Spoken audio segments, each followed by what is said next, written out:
吴王，我们在坟场发现了他的身影。哦，那家伙终于敢现身了。哼，不怕死吗？库罗德，那就不惜一切代价将他抓过来。遵命。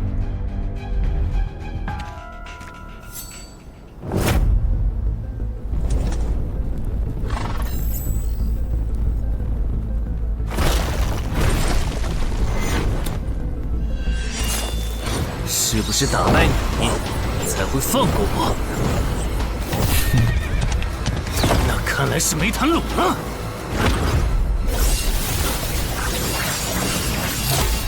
剩下躲不掉，也来不及格挡。这就是你的实力。还没分胜负呢。敬酒不吃吃罚酒，那就把你变成亡灵，带回去。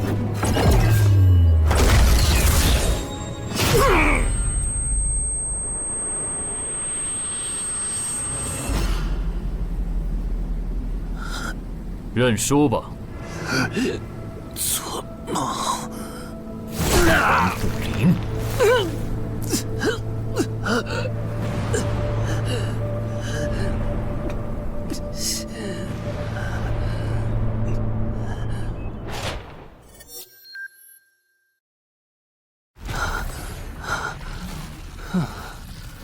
还好只是梦啊！等等，啊！这地下城入口竟然真的刷到我家里来了！2030年，世界各地相继出现地下城入口。在经历了一系列探索、争夺、开发和地下城失控所引发的骚乱后，各国政府确认了5件事：一、入口无法被破坏，但攻略地下城可以使其关闭。2. 如果未能在规定期限内攻陷地下城，那么该地下城入口将翻转，地下城内的怪物将守护这边的世界。3. 步入地下城并存活的人类将成为冒险者，自此踏上超凡之路。4. 地下城内的怪物等级越高，攻略该地下城的收益越高。5. 最高等级的地下城 BOSS 连核弹亦无法完全消灭。过去10年，地下城入口逐渐被公众所接受，有关地下城和冒险者的情报也被允许逐步公开给公众。冒险者周刊报道显示，冒险者人员十分稀缺，但却人均千万富豪。这一消息令冒险者这一职业变得非常受欢迎。对普通人来说，冒险者就是一步登天的门票。所以你过去3年的冒险家生涯，为你赚取了超5亿的财富。当然，对于刚刚成为传说级冒险家的我来说，这只是个开始。但少有人知道，每一位高等级冒险者的背后，都有许多普通冒险者和无辜平民的牺牲。而我们的主人公陈海，恰好是知晓这一秘辛的少数人。你还真是给我出了个大难题啊！能让人一夜暴富的地下城，可对我来说也没啥用啊。毕竟我又不缺钱，而且我记得地下城的死亡率好像很高，搞不好我会死。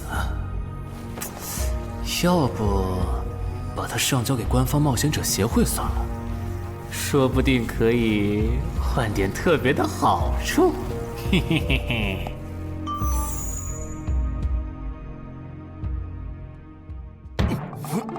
谋杀倒慢，但放这也不是事啊。时间一到，入口翻转，怪物全跑出来，大家都得遭殃。这样，我先瞅瞅这地下城啥类型，要是死亡率高，我就搬到别的城市，走之前报警让警察来管；要是死亡率低，我就自己搞定。真搞不定的话，再搬家，然后报警。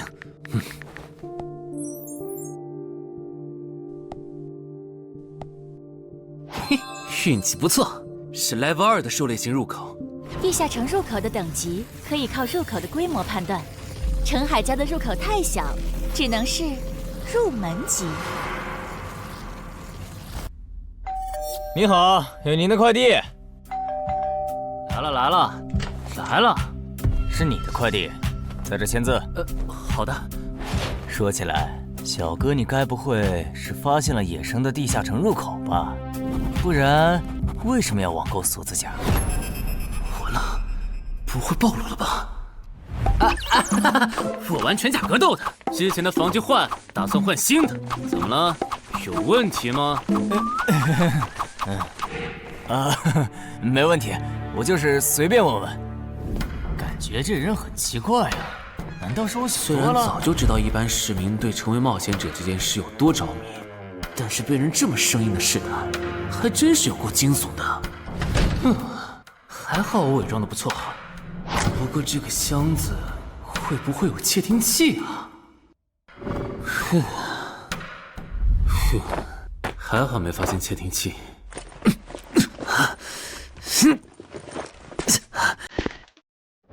有点重，还有胸口也有一点点闷。怕眼镜在战斗中不方便，从而携带了隐形眼镜。没有防身武器，就在附近消防器材店随便买了把消防斧。啊，锁起来倒是不影响，还行。那么，出发吧。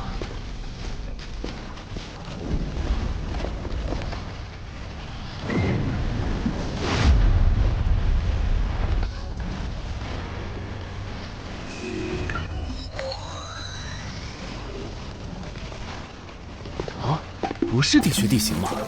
那看来我的首战对手大概率是豺狼人了。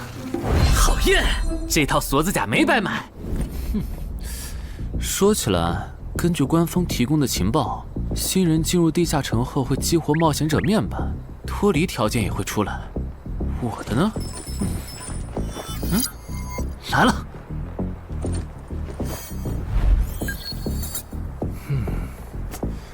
我记得普通人基础属性是10点，8点算弱，14点就很牛了。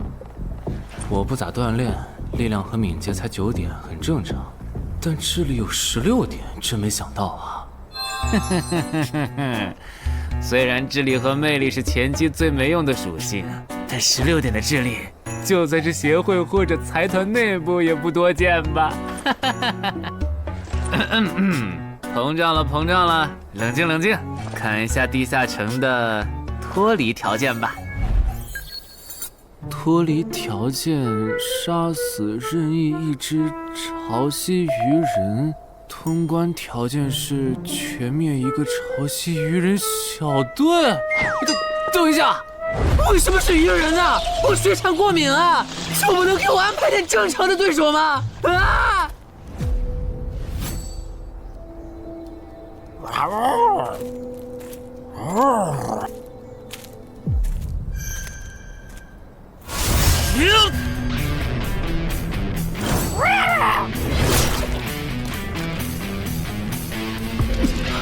不是吧？这都被躲过去了。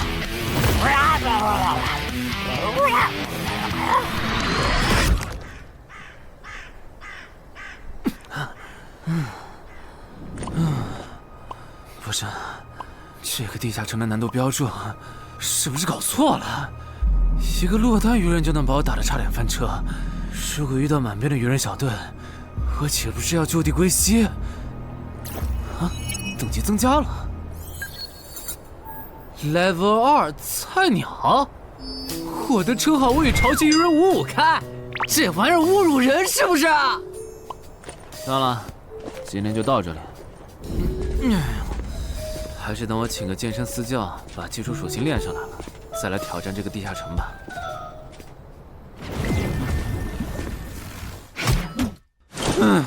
累死我了，半年的运动量都干出来了。又咋了？哦，任务结算呢？我记得地下城的任务结算好像也能爆出奇物的。嘿嘿嘿，我的要求也不是很高，给我瓶加属性的迷药就行。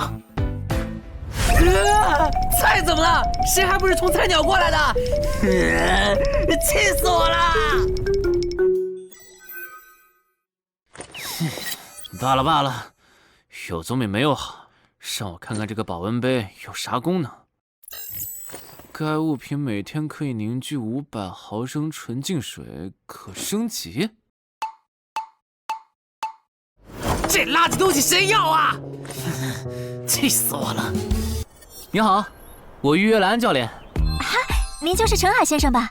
安教练已经在 VIP 室等您了，请跟我来。好的。没想到东山这样的小地方，竟然也有专门为新人冒险者和冒险者候补提供塑身服务的健身教练。冒险者的6大基础属性中，力量、敏捷和体力是可以通过锻炼得到显著增长的。这1年的健身费也太贵了，都和我一本新书的版税差不多了。不过只要能让我的身体素质在短时间内得到显著提升，陈海先生，这点钱就花得值。陈海先生，您之前有过健身经历吗？没有。那为什么要花这么多钱请安教练？新手打基础的话，请普通一点的教练就够用了。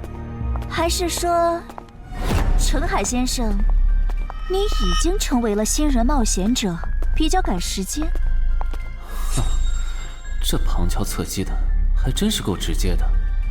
哼，有条件的话，那肯定要请最专业的，以冒险者为目标，普通教练不能算是好的选择。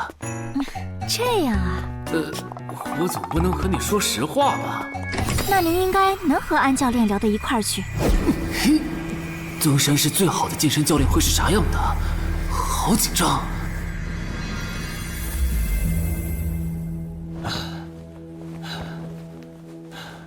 啊！和我预想的完全不一样，我还以为会是个肌肉兄弟，结果到头来，这不是个小白脸吗？我的课程这么贵，竟然也能预约得出去？开玩笑的吧？就是你想成为冒险者，跟我来吧。3、4。我撑不住了，教练。 5，真的撑不住了。好，你到这里吧。30公斤举了5次，换算一下，你目前的单次最大重量应该在35公斤。作为健身小白，结合你目前的体重，你这个卧推成绩算是偏弱的。什么情况？虽然我知道我的身体能力低于平均线，但是这也太弱了吧？正常的老哥们不都是人均50公斤起步的吗？陈海先生的基础有点差呢。35公斤的极限数值换算到冒险者面板上的力量属性，应该只有9吧？普通人的力量、体能和敏捷数值是相对平均的，不会偏差太多。他现在这个状况，要在1个月的时间里变成冒险者，几乎不可能。那一般要多久？这个看你，如果天天练的话，差不多1个季度就能达到3个11了。这个11是你成为冒险者后面板上给出的约束，换算下来的话，就是比普通人略强。明白了。所以办卡吗？那就先办一个季卡吧。我去哪儿交钱？转给我就可以了。好耶，以后撸铁不孤单了。认识一下，我叫徐茂，是健身馆的签约冒险者，以后多多关照。我叫陈海，畅销书作家，您也多关照。说起来，一般只有家境很好或者跟协会签了长期合约的冒险者，才会找安教练这样的专业教练。因为我不缺钱呀，我写畅销书赚的钱，在东山又花不完。既然以冒险者为目标，那肯定就要找最好的教练，打最牢固的基础。原来如此，我还以为你发现了野生的地下城入口，并且已经成为冒险者了呢。作为前辈，我得教你一些冒险者之间才流通的基础常识，免得你以后被人坑了。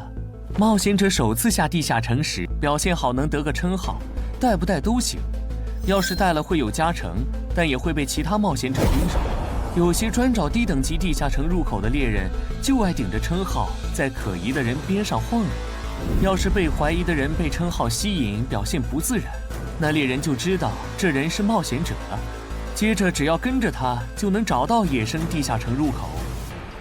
啊，这样吗？真是学到了。没啥反应，看来他真不是冒险者，就是个有点钱想当冒险者的弱鸡作家，那就没价值了。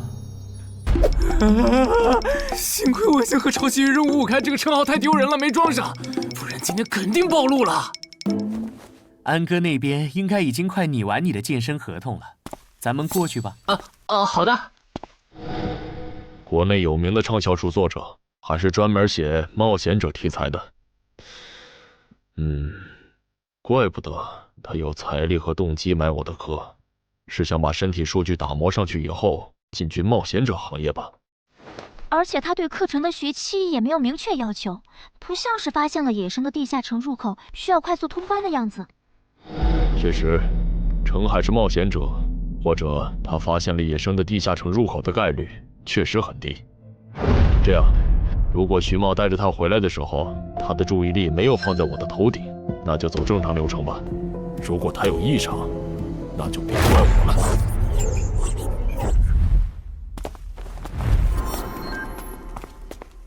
合同拟好了，你看完如果觉得没问题就签吧。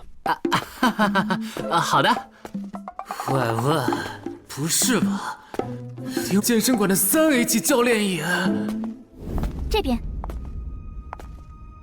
那小子刚才看我的时候表情正常，视线也没停留在我头顶的称号上，看上去不像是刚发现地下城入口的小白。徐茂，你没做多余的事吧？怎么会呢？我可是健身馆的签约冒险者。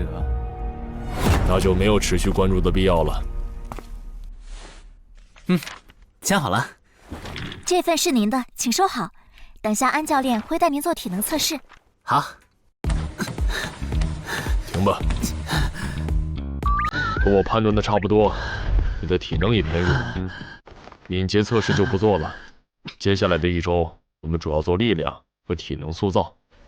你一般什么时候有时间？什么时候都有时间。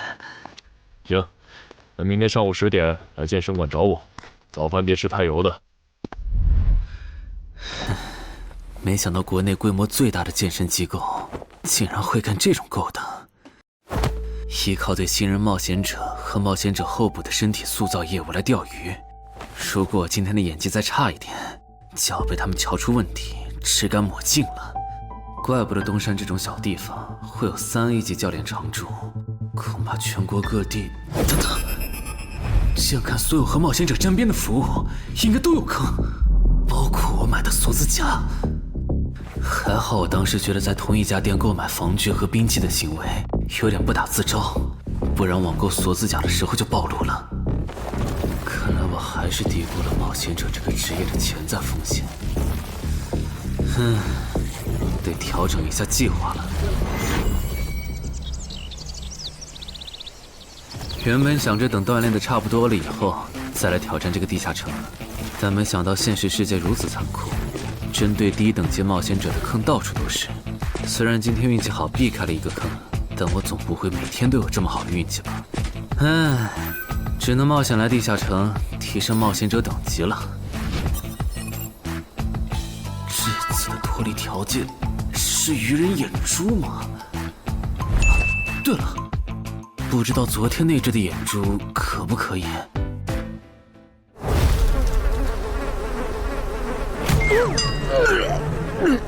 你早都被啃光了呀！看来这附近有类似野狗的生物。不过好在眼珠还在。好耶！今天可以不用战斗了，等下只要记录一下这地下城的地形。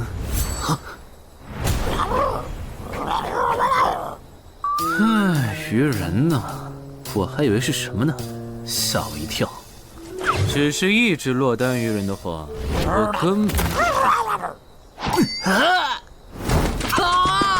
一只还好，2只我肯定打不过呀！快润！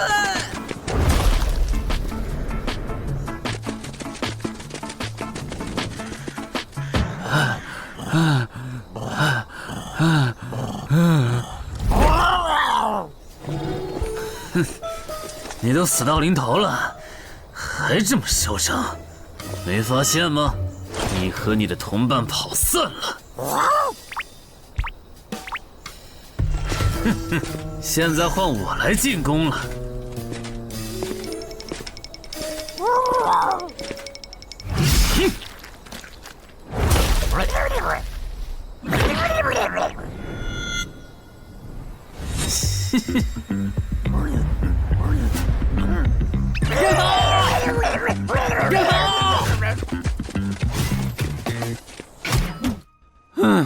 累死我了。不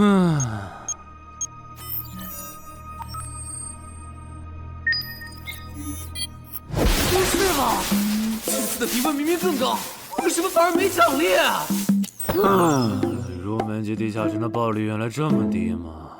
不过如果其他冒险者也是这个情况，那么他们是怎么赚到钱的？还是说有什么常识是别人知道，但我不知道的？明天找机会去问徐茂和教练。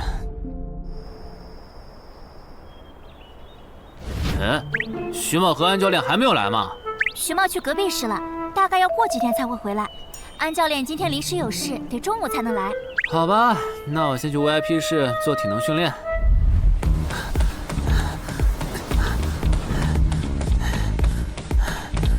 我外出的这几天，他都是这个训练强度。对，那可真够拼的。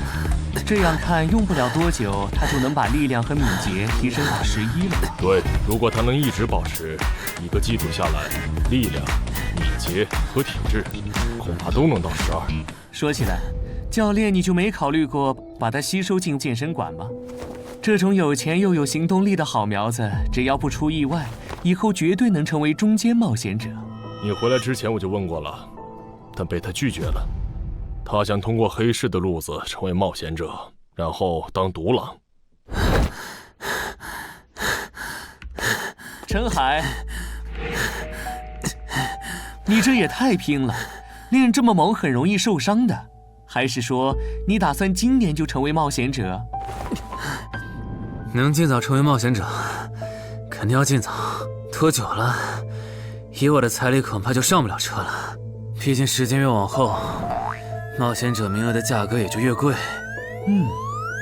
倒也是啊。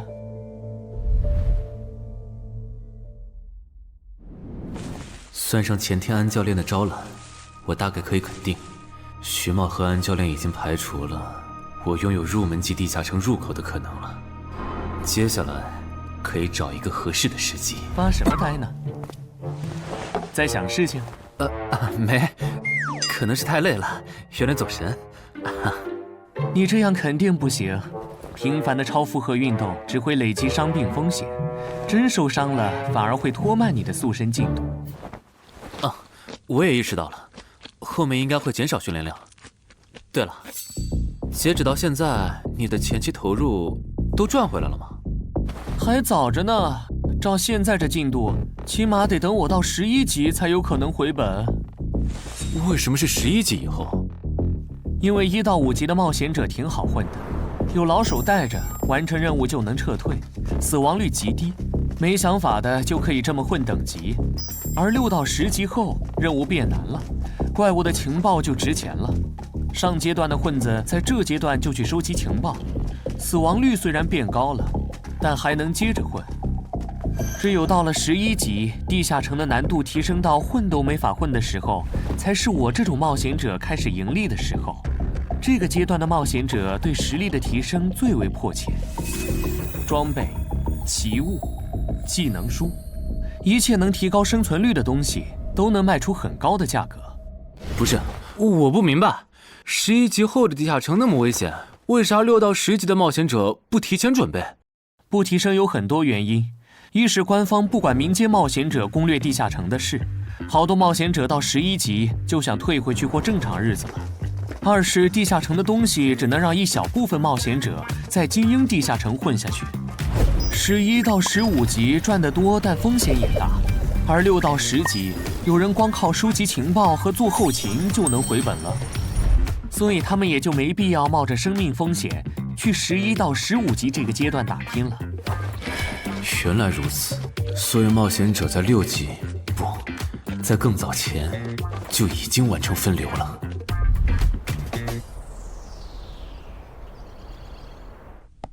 哼，真是学到了，怪不得我在论坛上很少找到有用的情报和攻略。原来有很多人靠卖靠谱攻略和情报赚钱。不过更让我惊讶的还是这件事。同一个地下城，冒险者就算反复刷脱离任务，也只能得到1次结算奖励。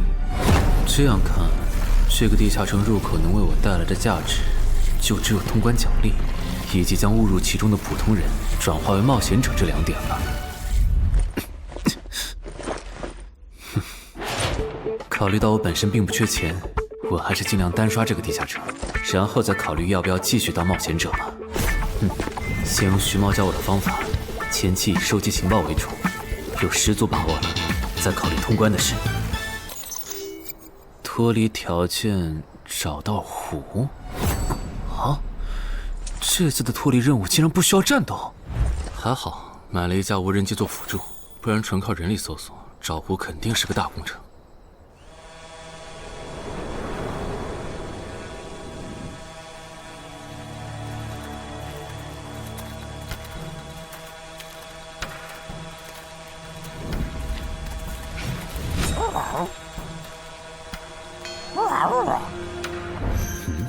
这是什么？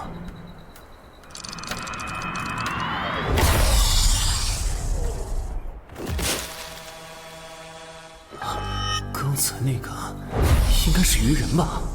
虽然外形和气场和我之前遇到的鱼人有很大差别，但他应该也是鱼人，只不过等级应该更高。算了，先不管他。等我完成了脱离任务，再回来找那只橘红色鱼人。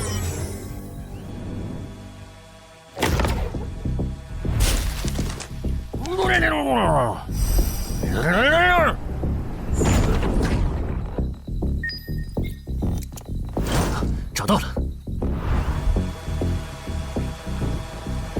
哼，怪不得森林地形的地下城会刷出鱼人这种怪物，原来森林深处藏着一个这么大的湖吗？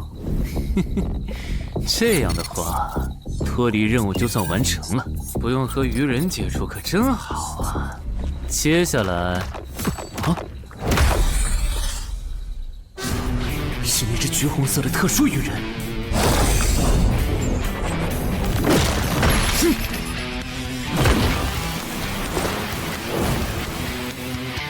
幸亏我刚刚反应快，不然可就重伤了。不过我新买的无人机的遥控器，我的心在滴血啊！不对，现在不是想这些的时候。这只鱼人的速度太快了，我必须慎重对待。啊！1只、2只、3只、4……哼！好险！什么情况？这个人怎么还没死啊？如果不是穿了锁子甲，我这条胳膊估计就废了。这家伙真的是新手级冒险者会遇到的对手吗？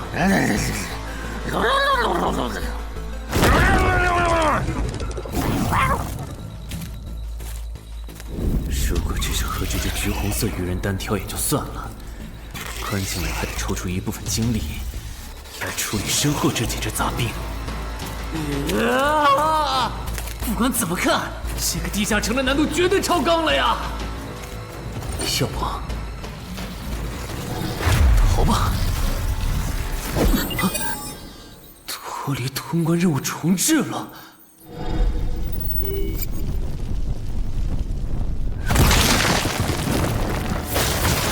我说全罪，你这样很像是在虐尸出气，有吗？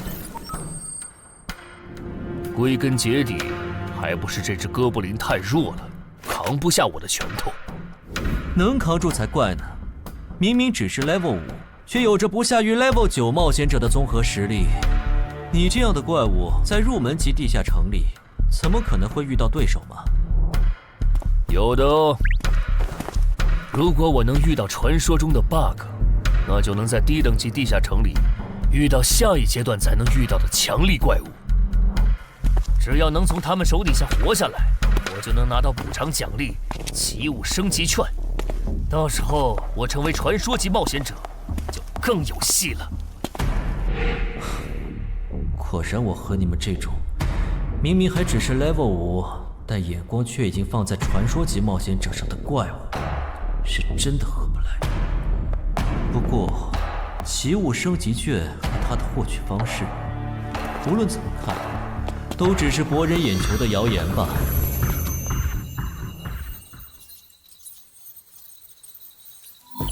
在高战力异常鱼人个体的追杀下活过3分钟，任务完成后将得到额外补偿，奇物升级券。不是吧？我都准备逃命了，你给我整这个，要玩死我吗？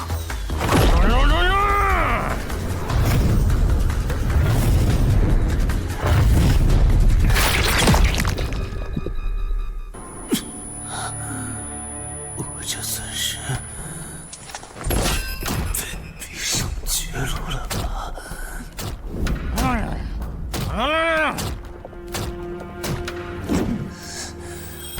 早知道当初就不该成为冒险者，好好当个畅销书作家不好吗？虽然嘴上这么说，但我其实很清楚，这些年因为写冒险小说的缘故，我一直对地下城有向往，向往自己成为冒险者，体验那紧张而刺激的冒险者生涯。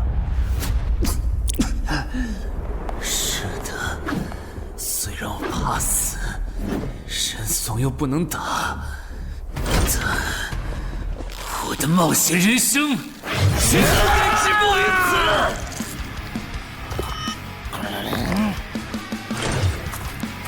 想想，我现在还有什么牌？我现在还能打出什么牌？使用称号，我与潮汐鱼人五五开。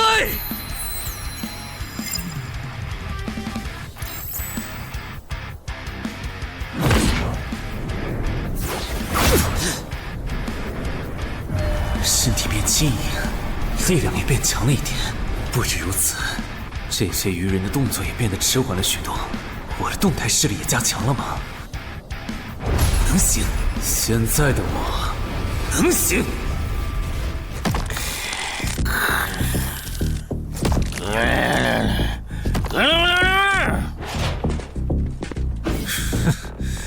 没想到高级鱼人说的话，我竟然能听懂。就剩你了，头目。我是干掉了这只下级士兵，别再得意忘形了啦！我知道的，即使身体能力获得了大幅度提升，穿上这一层锁子甲的我，依然不具备能和这只橘红色鱼人拼速度的可能。机会只有一次，利用鱼人直线攻击和我头部暴露的弱点，对方的进攻方式、路线和目标都已确定。我要做的就是舍弃头部的防御，用它做诱饵，争取到一次以伤换伤，重创对方的机会。如果这一次机会我没有把握住，那么吃到教训的他，必然不会再给我翻盘的机会了。这种生死皆在一瞬间的体验，真让人血脉喷张，沉醉其中，无法自拔。就是现在！我这不是挺能干的吗？不可能，绝对不可能！开什么玩笑？我居然会被这种弱者可恶！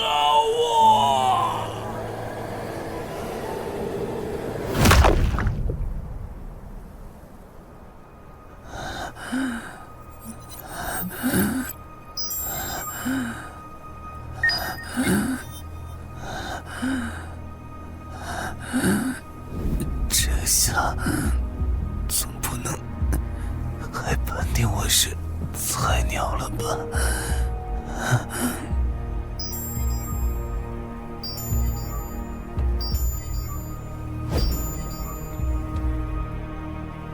平平无奇的保温杯吗？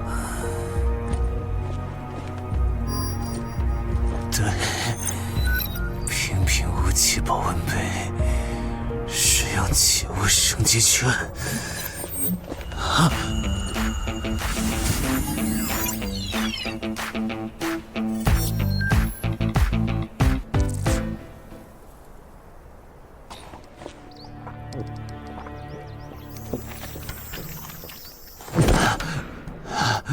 活过来了。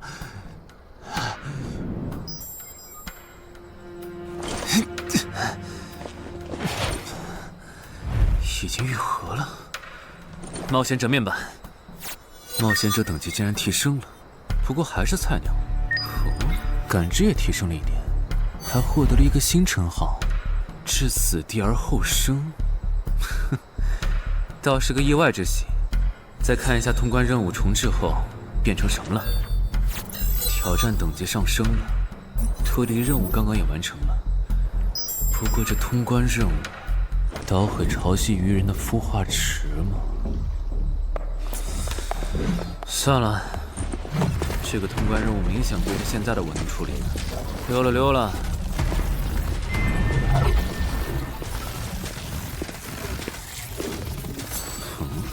是错觉吗？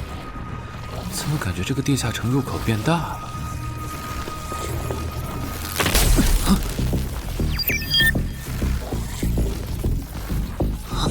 等级不足，这个地下城升级了。这么看来，我刚才完成的脱离任务，其实来自更高等级的地下城。怪不得任务难度提升了那么多，脱离任务掉落的奖励这么丰厚。隐藏之眼，我没记错的话，论坛上有个大佬，好像一直在强调这个东西的稀有性和重要性来着。哼，那必须要转职啊！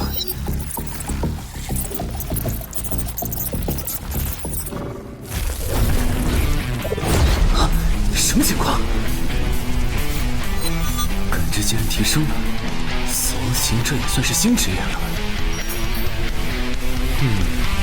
越接近死亡的话，属性点提升就越大，可以1至4点。啊，刚刚啥玩意儿？我家？这就是感知16以后的世界吗？即使闭上双眼，我的大脑依旧能够准确勾勒出客厅每一角。真不敢想象，20点感知的人类眼中的世界又会是什么样子。说起来，我与潮汐鱼人55开这个称号的效果，刚刚在地下城已经体验过了。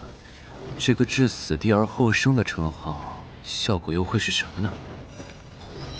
被逼入绝境以后，就能得到力量、敏捷、感知，每个加4点的加成。这个称号的触发条件和死亡行者的触发条件差不多哎。等等，也就是说，死亡行者搭配至死地而后生，极端条件下可以给我带来8力量、8敏捷、9感知的提升。哈哈哈哈！这也太超模了吧！胆子再大一点，以后遇到打不过的敌人，我完全可以靠自残触发效果让属性提升。等干掉敌人以后，再用稀奇古怪的回血药水把状态拉回来。而且回血药水的用处也不止于此，有了它，我再也不用担心健身过度肌肉拉伤了。反正每天都能回1次血，完全可以想怎么练就怎么练。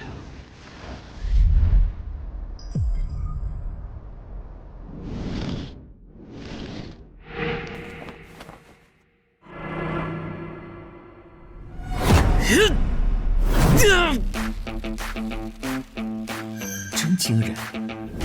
谁能想到，不久前还只是个健身小白的他，只用了不到2个月，就达到了正常人要用1年才能取得的成果。就他那训练量，换别人来早就去 ICU 报道了。但他一通瞎练下来，还能活蹦乱跳，这说明他体质很牛啊，至少有16，甚至都有可能17或者18了。安教练，你这次是看走了眼呐！陈海还在练呢。啊，恭喜啊！你现在的力量、敏捷应该已经到达12点了。以你现在的身体素质，准备充分的话，是完全有能力完成新手级地下城的脱离任务的。真的不考虑加入健身馆，成为这边的签约冒险者吗？我可不想当一个会被合约束缚的冒险者。那真是太可惜了，我还以为能和你成为同事，以后一起攻略地下城呢。不是同事，也能一起攻略地下城啊。对了，我打算从散人手里购买冒险者名额，这方面你有什么忠告吗？忠告吗？那我推荐你去找散人联合。散人联合？我没记错的话，他们好像是国内最大的散人集团吧？对，如果你想走黑市的路子购买冒险者名额，那么我只推荐你选择由散人联合提供担保，或者他们自营的低等级地下城入口。为什么？我感觉找独狼冒险者明显更好啊，省钱又省力。因为涉及到冒险者名额买卖，无论买方还是卖方，其实都存在巨大的交易风险。卖家怕遇到伪装成萌新的入口猎人，买家怕交了钱对方不办事。但有散人联合的介入就不一样了，虽然他们的佣金很高，但是作为冒险者资格地下城相关产出生意的龙头，他们为买卖双方提供的契约书还是很值得信赖的。原来如此。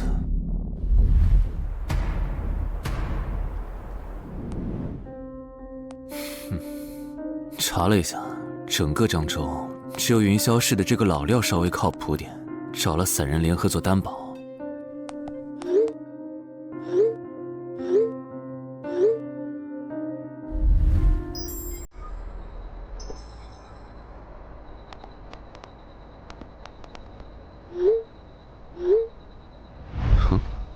这边，云霄老司机。没错，你就是爱写作的东山市民吧？你好，就差你了，快跟我来。签完契约书以后，我好带你们去地下城。好了，契约的内容分3项：一，买方的尾款存放在我方提供的指定账户，诸位从地下城生还归来之后，我方将尾款打入卖方账户。2，进入地下城后，买方不能做出违反安全协议的出格行为，卖方也不能见死不救或对买方施以暴力。3，不能向任何人暴露此地下城入口的具体位置。诸位对契约内容有疑问吗？没有。没有。没有。那么，契约成立。手臂在发光哎！哟，好神奇啊！好了，我的工作完成了，希望以后还有机会为诸位服务。等下大家再跟我走一段路，我带你们去地下城入口。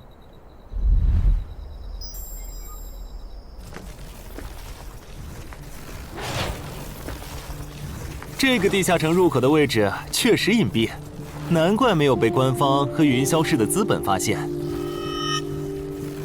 好了，大家排好队，按顺序进入。我先走一步，给大家带路。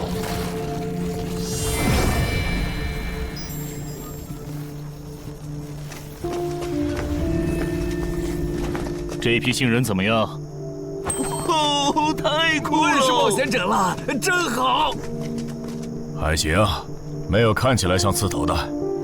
那就好，等会儿记得我们之前说的。卖家原来有2位吗？好了，大伙儿看向我这里，学着我的样子对空气喊：“冒险者面板！”冒险者面板！大家可以在冒险者面板的个人信息栏查看到自己的基础属性，往下滑动，可以在任务栏查询任务。不是吧？我的基础属性原来这么低的吗？冒险者面板上的内容只有冒险者本人才能看到，所以不用担心个人信息暴露的问题哈。麻烦大家把你们的脱离任务报一下，我这边做一个整理。任务吗？哟，这个物种，论坛的入门级地下城怪物图鉴里好像没有。这个地下城有问题。这个地下城该不会和我家里的那个一样，存在某种致命的设定吧？基于幸存者偏差，如果一个入门级地下城的怪物没有被收录进论坛的新手常见怪物图鉴，那只有2种可能：要么它确实很罕见，要么就是遇到它的冒险者基本都死在地下城里了。警告！警告！此人违反了安全条例，未说出正确的脱离任务。那个眼镜男说谎了？不是吧？这才哪儿到哪儿啊？就有人触发安全条例了？你听我解释，肯定是他出 bug 了。契约式的契约当然不是绝对的，但对你这样的菜鸟来说，它是不会出问题的。你的脱离任务绝对不是采集高价值草药，你骗了我们。他刚进冒险者圈子，不懂规矩，做错事也情有可原。您大人有大量，再给次机会嘛，是不是啊？对，再给我次机会吧。下不为例。大家再说一遍自己的脱离任务哈，这次别搞错了。我的任务是找到湖中女妖。我是聆听女妖之声。我的是凝视女妖10秒。我的也是找到女妖。接下来我会带大家去女妖出没的林中湖泊，大家跟紧一点，别掉队哈。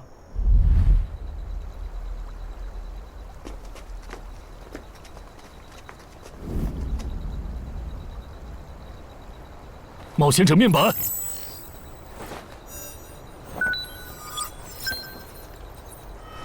他在干嘛？呼唤湖中女妖。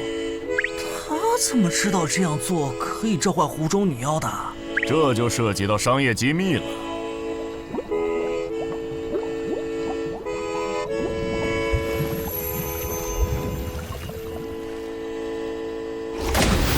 女妖出来了！我的脱离任务完成了，我的也完成了。8、9、10。大家把耳塞戴一下，女妖马上就要唱歌了。不戴的话会怎么样？女妖的歌声会破坏你的大脑。刚成为冒险者的 Level 1萌新，一整首听下来，大概会当场暴毙吧。什么？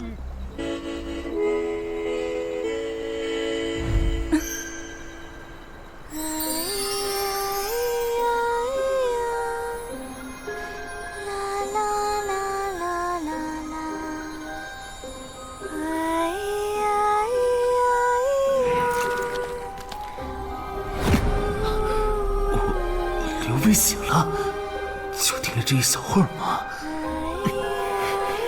还好我戴了耳塞，歌声听得不真切，不然恐怕已经死掉了。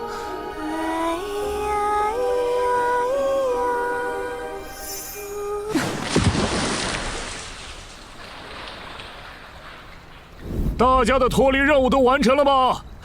都做完了，那咱们就原路折返回去了哈。搞笑，让我们原路返回？来之前我已经查过了，地下城里的植物和矿产都是很值钱的。你这么急着赶我们走，不会是想要独吞这个地下城的产出吧？我们可是付了钱的，为什么不能在这个地下城采集高价值草药和矿产来回血？等一下，咱们的契约书里可没有这条。但也没有不准我们完成脱离任务后采集高价值草药和矿产的条例吧？原来冒险者还可以在地下城内采集草药和矿产的吗？你不知道吗？其实大部分冒险者并不具备通关能力的，他们主要的盈利方式就是搬运地下城内的物资和收集怪物情报。你是觉得脱离任务已经完成了，我们又碍于契约不能对你出手，所以可以发难了是吗？不然呢？真是笨蛋。但有一点你没考虑到，那就是我并没有和你们签订契约啊。哼，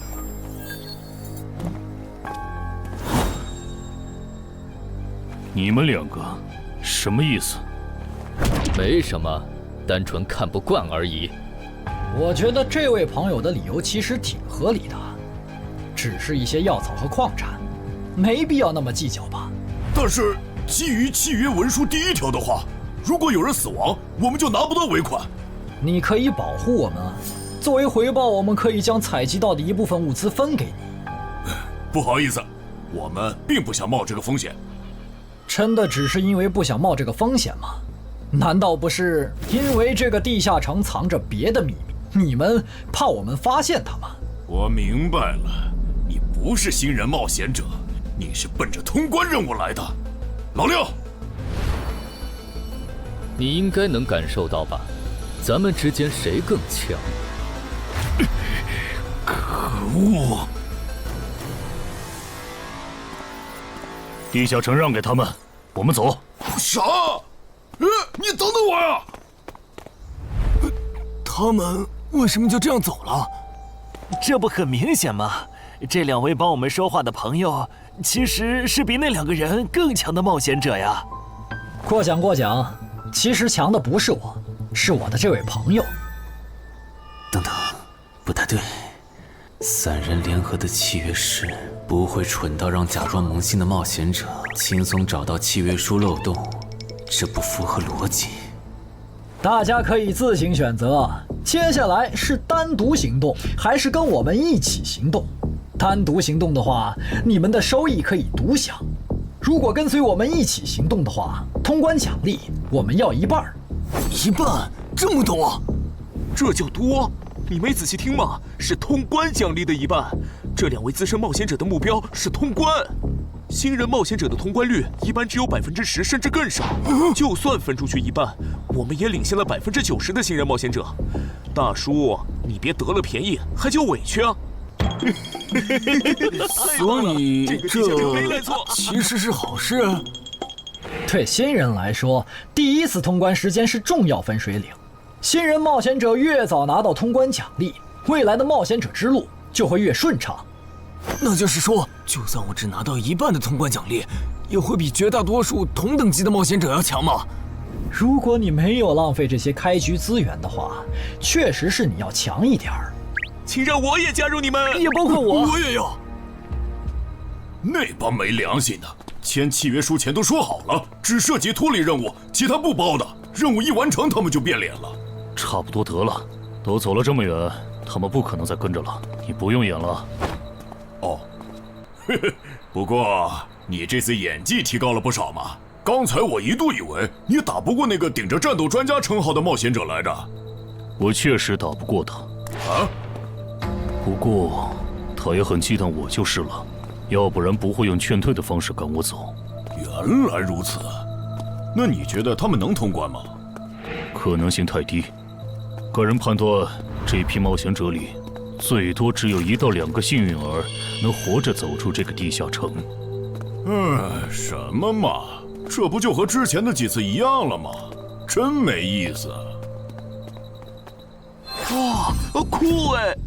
既然大家已经决定联手通关，那我也不藏着掖着了。我能够为认同我、信赖我的队友带来一点基础属性的随机增幅。他说的是真的，我的力量加了1点，我加的是感知，我的也增加了，体力涨了1点。原来团队领袖这个称号是用来提升自己的队友啊，还怪好用的。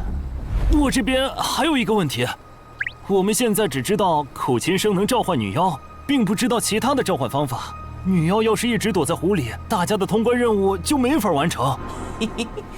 这不是问题，我的称号可以让我强制激怒指定目标，被激怒者将减少2点智力，变得冲动易怒。他也是冒险者吗？至于建立强制对话的方法，只要引起对方的注意就可以了。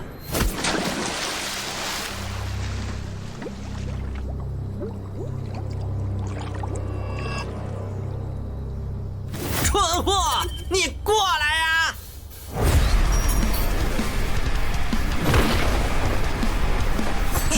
成功了，他被我激怒了。剩下的交给我吧。大家散开，让战斗专家来先是女妖，其他人换上耳塞，在外围找机会。死！穿过去！开什么玩笑？竟然是灵体！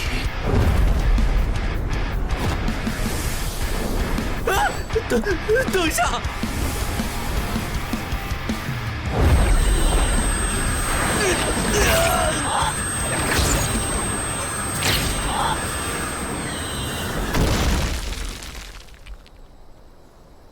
还好有2-3，只是鼻子出血。不是吧？这个女妖原来是个妖魂！娘，有把握吗？有，但是会比较费时间。上一个地下城刷出来的僧侣之拳应该会有效，但熟练度还没上去，打起来会很慢。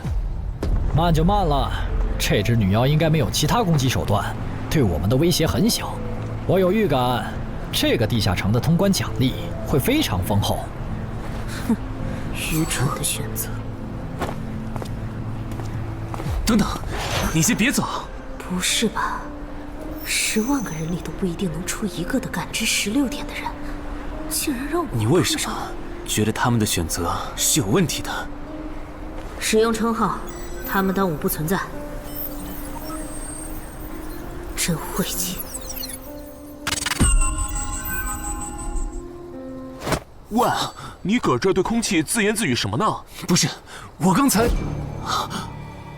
不是没人吗？幻觉吗？有东西过来了！什么东西？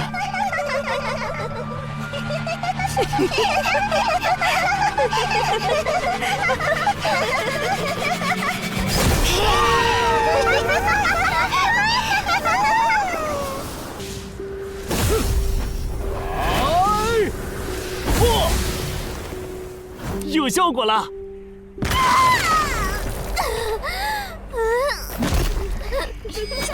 什么声音？我们搞错了，这个地下城不止一个女妖，那2个卖家没安好心。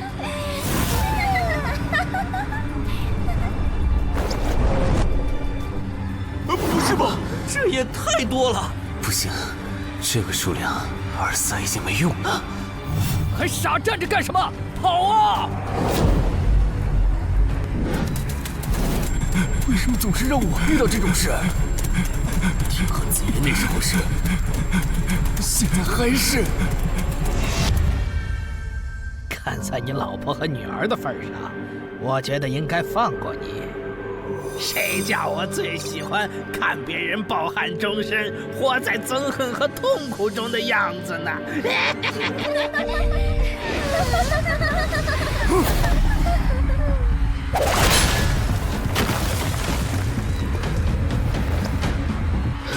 你们以为我是谁？给我滚开！妈妈，我错了。来呀，也不怕你们！来呀！被摆了一道啊！怪不得那2个入口持有者的契约没限制3级以上冒险者进来，原来是想引4到5级的冒险者来通关。等我们团灭后，就进来捡我们的通关奖励，真是好算计。关于如何杀死这些女妖，你有建议吗？这声音，有建议就赶紧说。女妖不光靠声音攻击，还有别的攻击手段。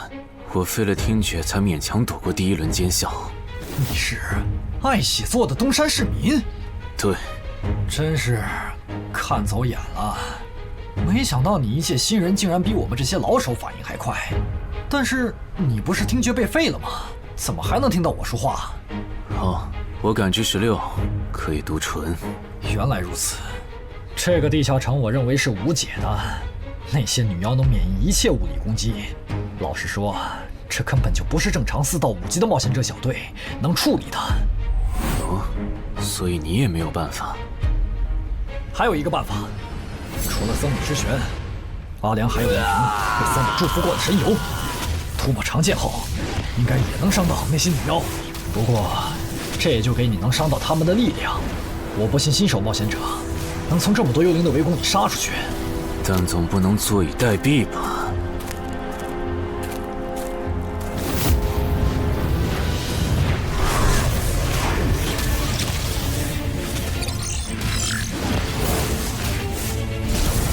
至死地而后生。能听到吗？我问过你的同伴了，他跟我说，要通关必须从你那里拿到被僧侣祝福过的神油。通关吗？能帮我拿一下吗？不好意思，我眼睛瞎了，恐怕没办法操纵冒险者面板取出你要的东西。这样吗？不过我还有一个办法可以让你得到它。什么办法？你干什么？就是以死后掉落的形式让你获取。其实我也不是非要那罐油杀人夺宝不可。20点的敏捷足够我甩开女妖逃出地下城了。我就是想试试能不能通关。虽然无论怎样，你都不可能活下来。哇，真的很吵啊！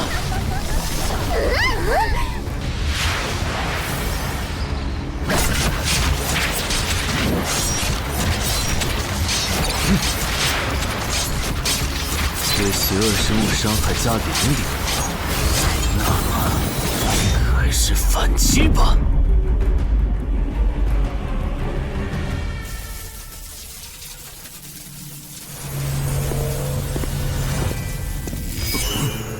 好像有人从里面走出来了。哪有人啊？你看错了吧？不是，我真感觉到了。果然，他们那不能攻略的地下城设陷阱，引同等级冒险者来做通关任务，把人坑死在里面，接着捡掉落的东西，或者等冒险者重伤出来就杀人夺宝。雇主的儿子应该就是这么被害死的。石斧秃鹫是指利用高难度地下城坑杀同等级冒险者，然后拾取对方掉落的堕落冒险者。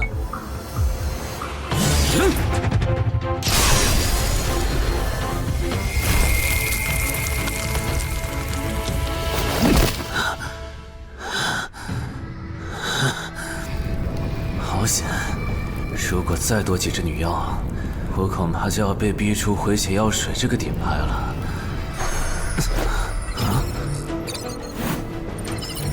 您的绝妙操作取悦了路过的死亡主宰，得到其恩赐，亡灵亦不能杀死我。该恩赐可以使您豁免一次来自亡灵生物的死亡判定，免疫一次来自亡灵生物的死亡判定。好霸道的额外奖励！额外奖励都这么丰厚了，合并结算的奖励还高于单独结算，那么肯定要合并啊！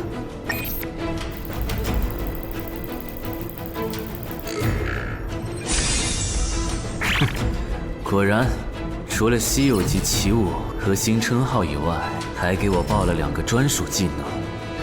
这个地下城的奖励太丰厚了，难怪它的难度如此超标。爱写作的东山市民，你还活着吗？怎么没声音了？哼，差点把他给忘了。你现在感觉如何？能站起来吗？有点难。那只能扶着你了。其他人是不是都死了？胖子、四眼、大叔，还有你的2位同伴，都死了。你应该不是第一次进入地下城吧？哼，我还以为你不会主动说破呢。如果我说我能保守秘密，并将我得到的奖励作为酬劳全部送给你，你能不能不灭我的口？但你死了，同样可以保守秘密。那你就得不到我的通关结算了。而且，云霄老司机和他的同伴肯定在地下城入口附近蹲幸存者。我可以帮你吸引他们的注意力，相信我，让我活着走出地下城，对你来说是最有利的选择。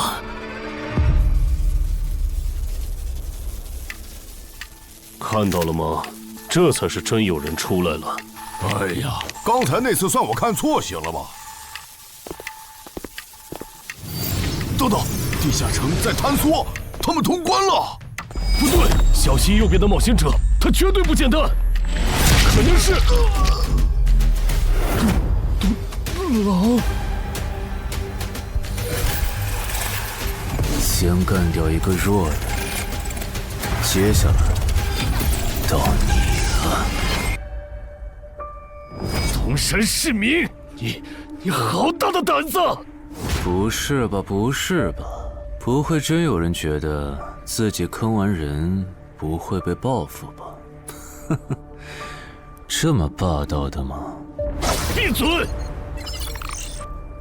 哎呀，我好怕呀！你这家伙找死！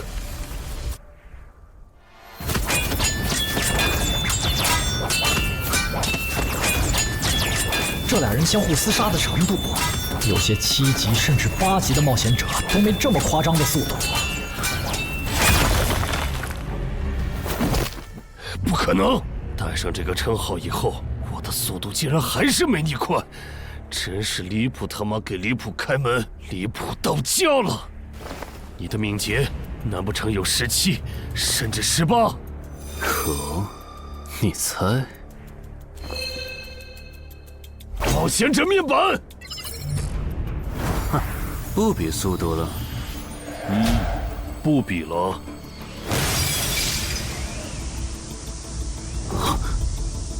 这本来是为那个战斗专家准备的，不过给你也没差了。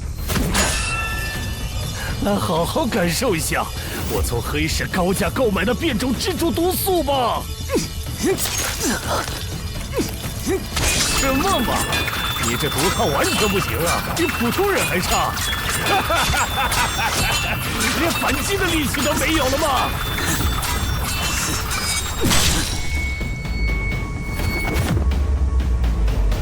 太慢了，太慢了！你这样是伤不到我的。哼，蜘蛛毒，这就是你为我们准备的手段？怎么样？喜欢吗？作为7级地下城蜘蛛地穴的特殊产出，可以极大的削弱低等级冒险者的力量、速度和体力。迄今为止，因为它而败在我手上的5级冒险者已经有4个了，而你将会是第5个。然后呢？你应该不只准备了这点手段吧？全都亮出来吧！哼，不会吧？难道这就是你的全部了？当然不止这些。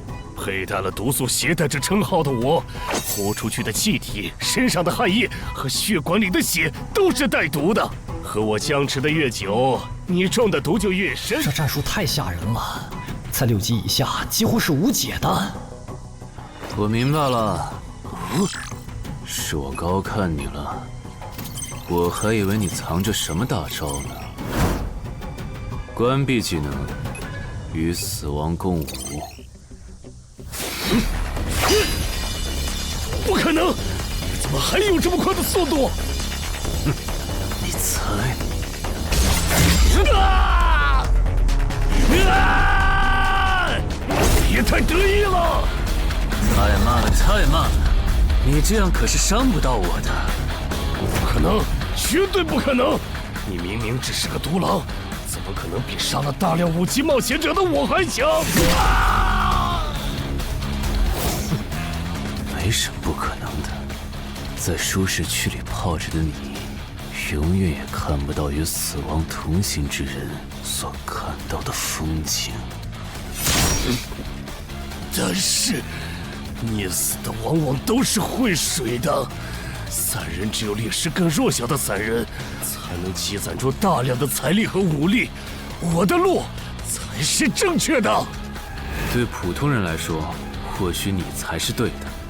不过，在我看来，与死亡同行之人，如果走到了极致的话，未必不能超越死亡。不是吧？那么强的人，竟然这么轻易的被……啊！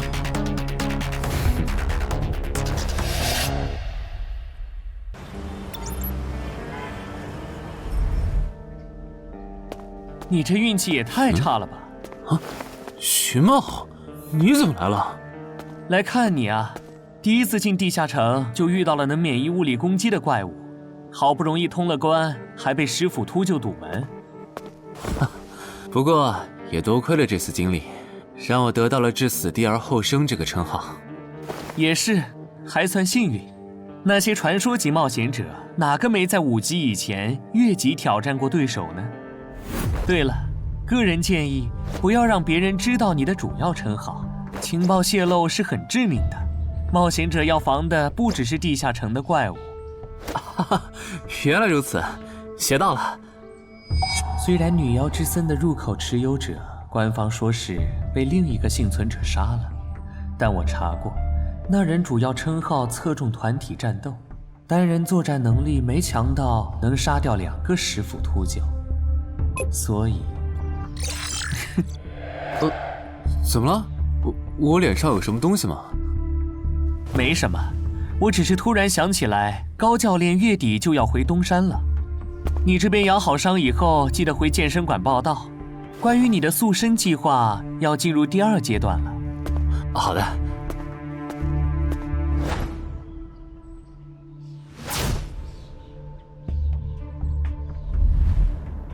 你不打算做攻略型冒险者了？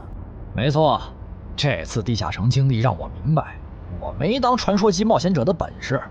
与其在这阶段的地下城拼命，还不如到6到10级的地下城多弄点钱，然后就隐退。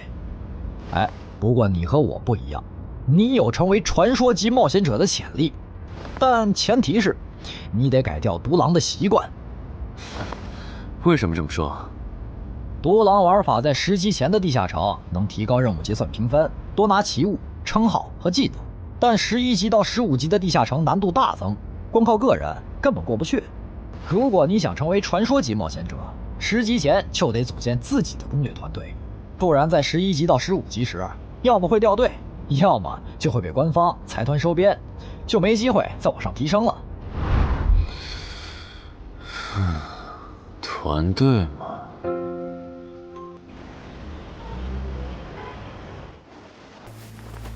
害死我儿子的秃鹫们已经死了，杀死他们的人就在这2名幸存者之间。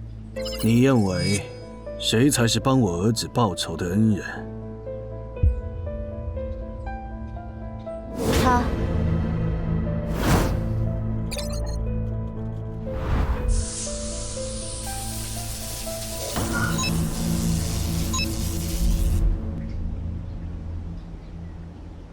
程海，你就是女妖之森的通关者程海吧？我们对你在女妖之森得到的通关掉落很感兴趣，你开个价吧。不卖。他说不卖，他不会真的以为我们是在跟他商量吧？那我换种说法，把你在女妖之森得到的东西交出来，立刻马上，不然有你好看。你们在干什么？不许骚扰我们医院的病人，走开！烦人的家伙来了，哥，我们走。切，真晦气。下次他们再来骚扰你，你就来找我。我哥哥是10级冒险者，他们不敢惹我。谢谢。不，该说谢谢的人是我。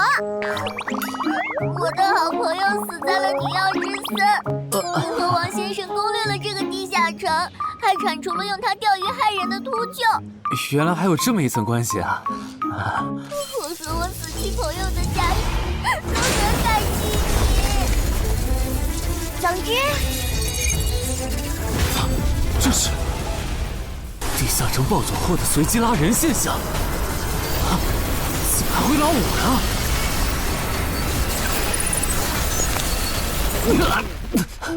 突！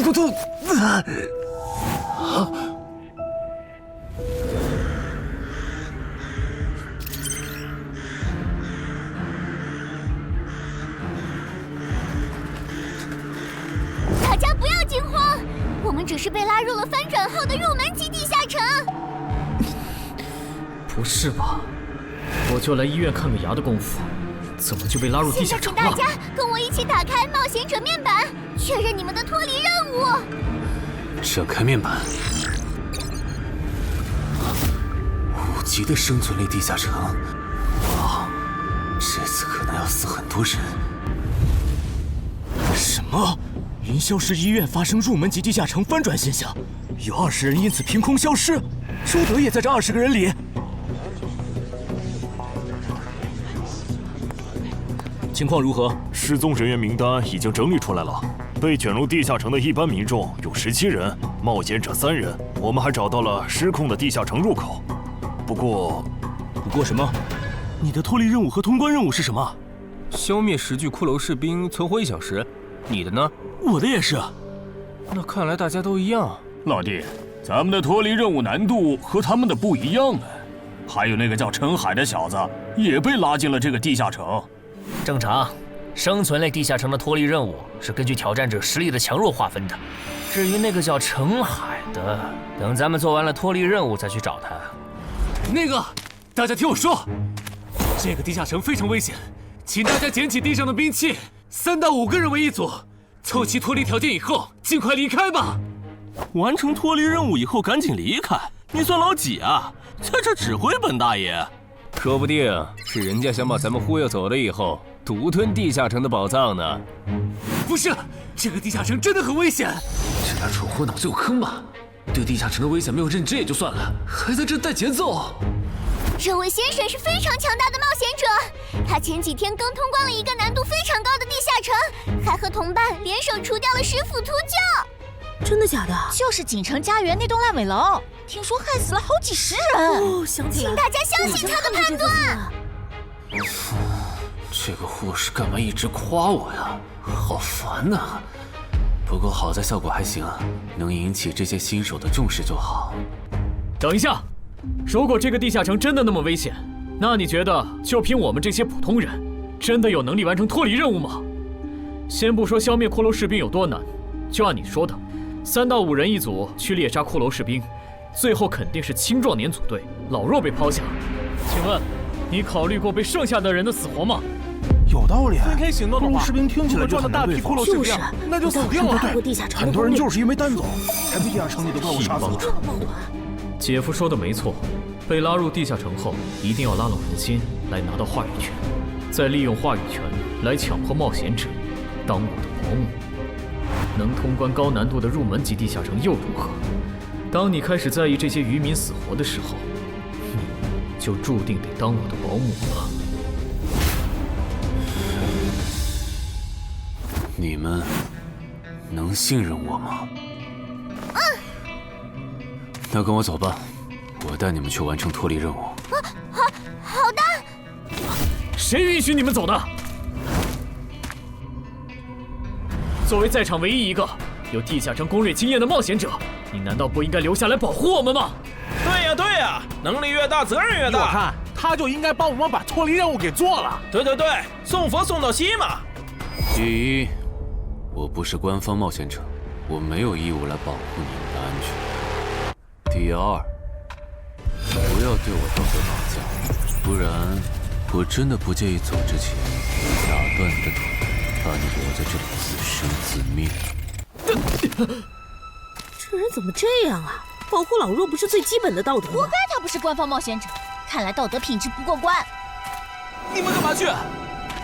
我觉得那个人说的很对，既然通关任务是存活1小时，那肯定是越往后越危险。对普通人来说，早点完成脱离任务，离开这儿才是最优解。切，不走留着被你们道德绑架，免费当保镖吗？我们又不是傻子。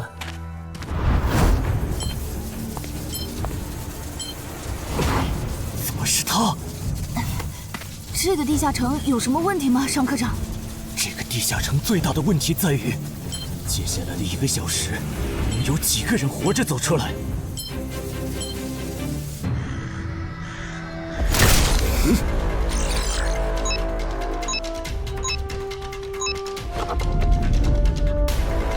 你们就学我刚才做的，用剑去砍那些骷髅士兵的颈椎。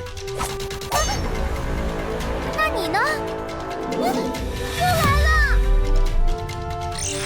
我嘛，就用我的老火剑和他们练练。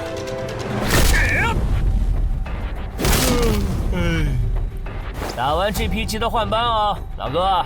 好嘞。骷髅士兵不刷新了，看来并不是无限的。好消息是新人的压力小了，坏消息是我这样的老手完成任务更难了。这周围的骷髅士兵被咱们刷光了，换地方吧。好。受伤的人往后退，剩下的2人一组，交替清理从地里爬出来的骷髅士兵。再战40分钟，大家就可以回家了。好。亏我之前以为当冒险者有多难，结果就这儿啊！是啊，这些骷髅根本就没有那个老手渲染的那么危险。等这次结束，我也是个有名的冒险者。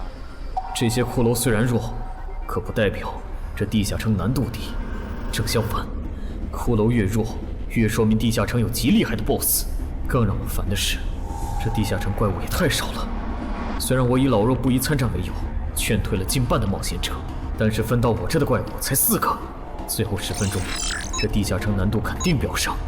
要是接下来10分钟都没有新的骷髅士兵刷出来，我就得自己想法子凑够剩下的6个骷髅士兵了。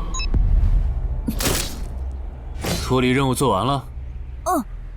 你呢？还差几个？8个。把机会都让给他了吗？那你先回去吧，我们继续刷骷髅。等做完脱离任务以后，咱们3个在外面集合。10年来没有一个人通关。不止如此，这个地下城的幸存者们也非常奇怪，几乎所有的都是新人。怎么会有这么奇怪的地下城？正常不都是冒险者越强大生存率越高吗？因为这个地下城有一个被称为强者坟墓的机制。同样的脱离任务，新人的难度只有老手的1/10。当新人完成脱离任务离开的时候，实力远超冒险者的地下城 BOSS 会主动追杀冒险者。好多老手都栽在这机制上。周德，快点察觉到，这个地下城的本质是谁最先完成脱离任务，谁才能活下来的竞速比赛。好心的冒险者哥哥，护士姐姐，再见。拜拜。再见。等下遇到的骷髅士兵，我多分给你一点。你先完成脱离任务，和他在外面会合。好的。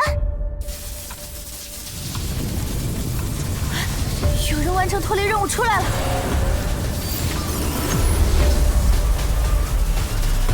怎么是小孩子？有人离开这个地下城了？这个第2阶段是什么意思啊？原来是这么回事吗？这个地下城的本质是竞速。吕明、王志勇，你们2个跟我来。老弟，有个人完成脱离任务离开了，是不是那个叫陈海的人呢？不可能，先不说他还带着2个累赘，光冒险者们要杀的100个骷髅士兵就不好找。那会是谁呢？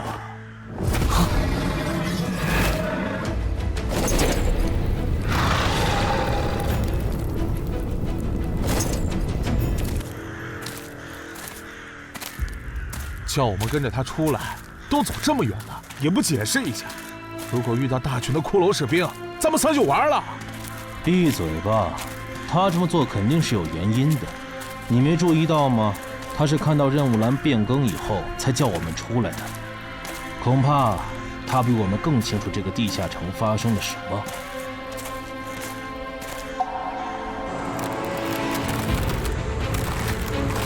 准备战斗！他们3怎么走得这么像咱们不管？周德当初就不该气走那个冒险者。脱离了。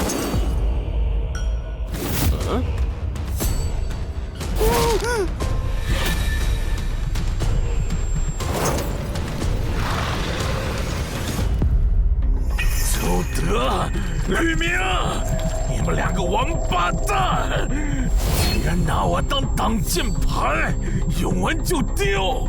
你们这2个小人！你还差几个？3个。那快了，我们再找些小股的骷髅士兵杀，应该能赶上。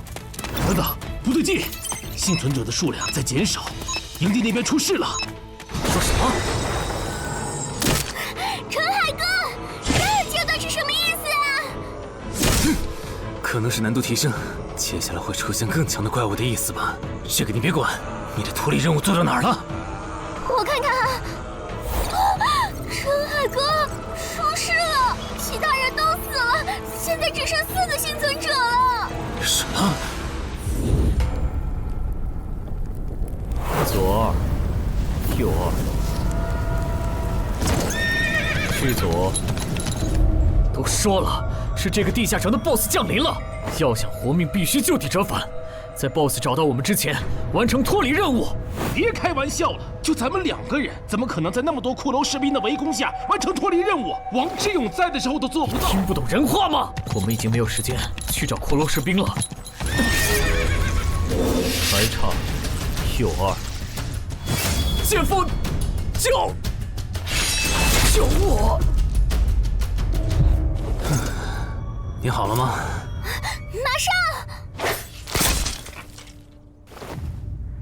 陈海哥，好了。常先留下，你先走。可是，特效！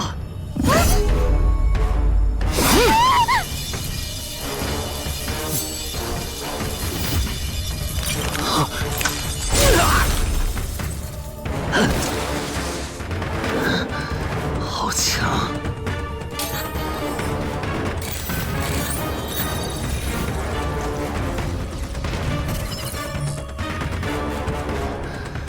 明白了吗？你留下来只会碍事。我知道了，我去外面等你，你一定要活下来。